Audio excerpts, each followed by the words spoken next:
तर ठाकरेंसोबत शरद पवार आणि काँग्रेस जाणार नाही. ठाकरे बंधूंच्या युतीच्या घोषणेवर संजय शिरसाटांची ही प्रतिक्रिया समोर आली आहे. जनता ठाकरे बंधूंना धडा शिकवेल असंही शिरसाट यांनी म्हटलं.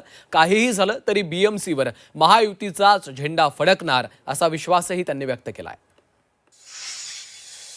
मुंबई महानगरपालिकेपुरती उबाठा, मामू आणि मनसे यांची युती होण्याची शक्यता नाकारता येत नाही. परंतु यांच्याबरोबर काँग्रेस आणि शरद पवार राष्ट्रवादी हे राहणार नाही, हे चित्र आता स्पष्ट झालेलं आहे. म्हणून यामध्ये नवीन काही चमत्कार घडतो असं समजण्याचं काही कारण नाही आहे.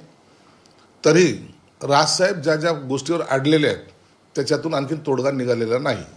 जागा वाटपाची घोषणा करा, युती करा, त्याला आमचा काही विरोध असण्याचं काही कारण नाही किंवा त्याच्यावर भाष्य करण्याची काही आवश्यकता पण नाही.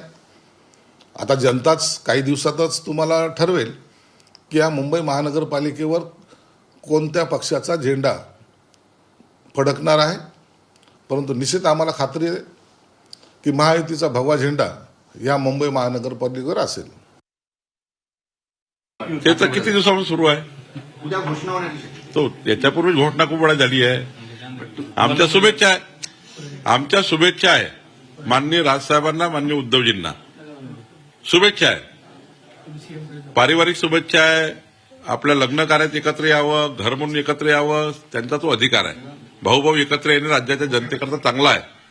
पण राजकारणामध्ये एकत्र येणे हे मला वाटतं थोडं ढोंगीपणा आहे. मला सांगा, राजसाहेब उद्धवसाहेब वेगळे कोणत्या कारणाने झाले? काही भावबंदीचे वाद झाले का? राजकारणाकरता वेगळे झाले होते. आता राजकारणाकरता पुन्हा एकत्र येत आहे. आमच्या शुभेच्छा आहे.